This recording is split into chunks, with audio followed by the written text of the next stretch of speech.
Hey everybody, I'm on my way to Barney's and Noble's to go get Witchlings and the Wedding Crasher because I have the blood trials on the way here. So, hey.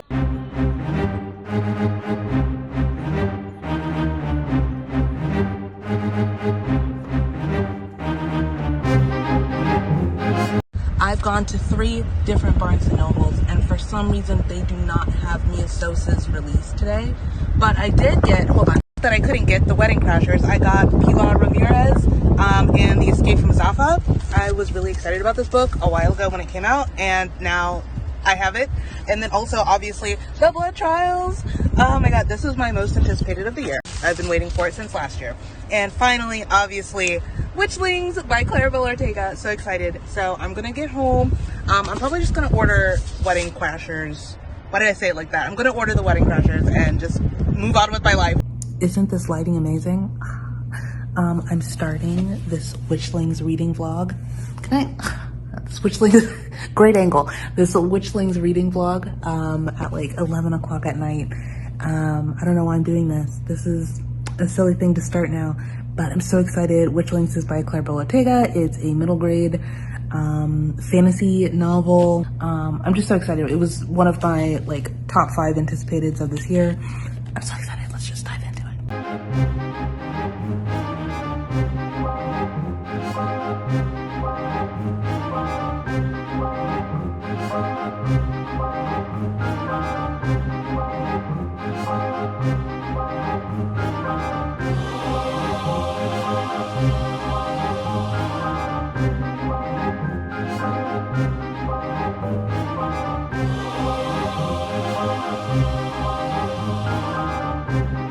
Don't you love this hair? Okay, so reading update on the Witchlings. I'm already loving this book, don't get me wrong, but there's something deep in my soul that is telling me something terrible is about to happen. And not like Seven is gonna trip, but like Valley's gonna get her hand bitten off, you know, like that bad. And this is something that middle grade does really well. Like you pick up this book and you're like, oh my god, it's gonna be so cute. But what happens is something terrible. So I'm waiting for this terrible thing, like my heart's clenching. Okay, so let me tell you about the actual book. So this book opens up with Seven Salazar, and she is getting ready to go to the Black Moon ceremony, which is where she will get her coven assignment. Where all the witches will get their witchlings will get their coven assignments. So she and her best friend Poppy have been dreaming and hoping and manifesting that they'll both be in House Hyacinth for their assignments, because like it's a well-known thing that best friends always end up in the same coven. So she, by association, would end up in House Hyacinth with her best friend Poppy. Well, things don't go as planned, and that's how our book starts out. So at the part of the book that I'm in, Seven's really she's trying to like deal with all of these feelings, these really big feelings in her little tiny body. And she has this new coven. She has to deal with a whole lot of past stuff that happened with a person in the coven. She also has this impossible task to complete if she wants to keep her magic, and if everybody in her coven wants to keep their magic, because they're spares. And spares are treated essentially like slaves, right? Like, let's not beat around the bush. In this society, spares do not get full magic. They end up being servant class people to people on the hill, which are the rich people in the society, and people who got into better covens. It's actually pretty disgusting. We've already seen one instance of how they're treated in this book earlier in the book, with Seven kind of asking questions like, she's trying to figure out if it's really that bad. And from what she sees, yes, it's really that bad. Oh. So I'm hoping, oh god, I don't know. With middle grade books, you never know. It's not like Seven can do a whole overhaul of a political system, but can she? It's a fantasy book, honey. Do something. So I left off with, so they have to find something called the Night Beast and destroy it, because that's their impossible task, right?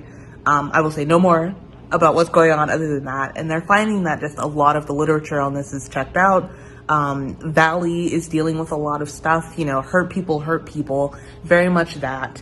Thorn is just a little bit of a shy gal. She's really cute, she's really adorable, but she's also like timid to a fault. And I think Seven's having an issue with that, because Seven is very much the type of girl who's like, I gotta do this, it's gotta get done, I'm gonna do it, it's gotta get done. So yeah, I don't know, I'm just loving this already. I just have this terrible feeling like something just unimaginable. Unimaginable is gonna happen. I don't know.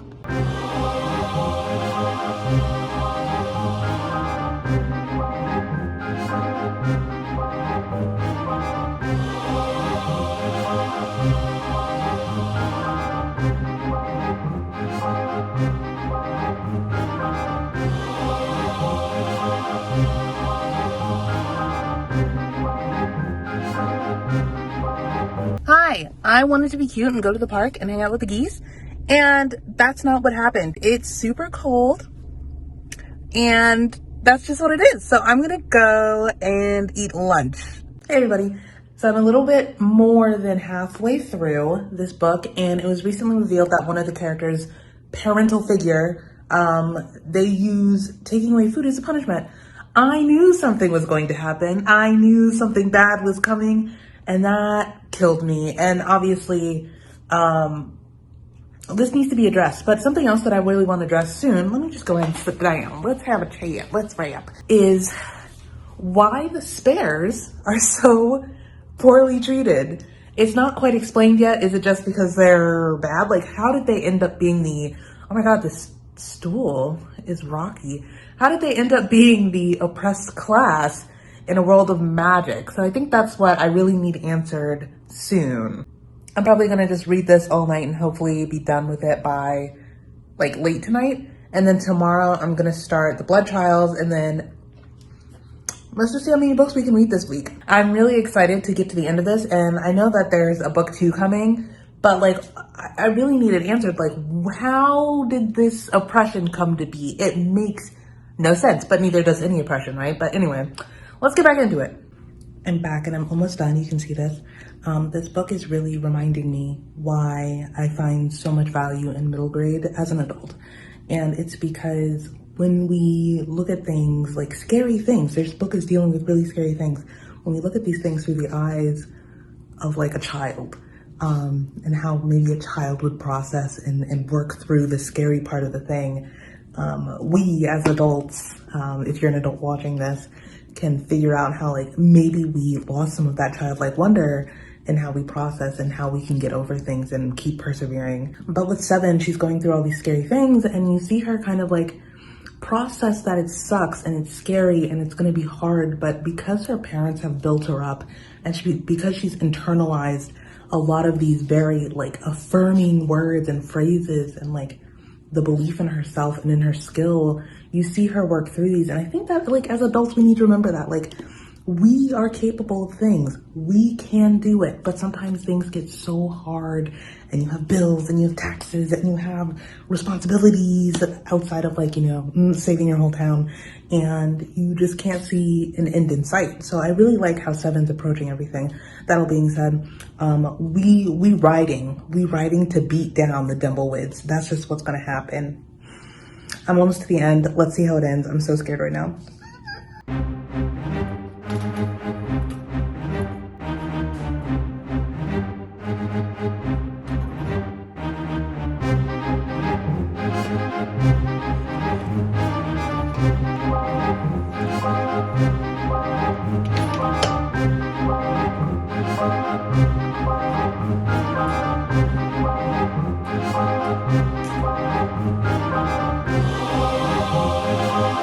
So I finished Witchlings last night.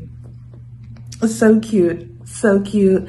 10 out of 10. I'm definitely going to recommend it to anybody with little ones, but also if you're an adult, definitely read this as well if you like fantasy and you like a good story. So much to say about it. So we're going to wait until the wrap up portion. You like my mask?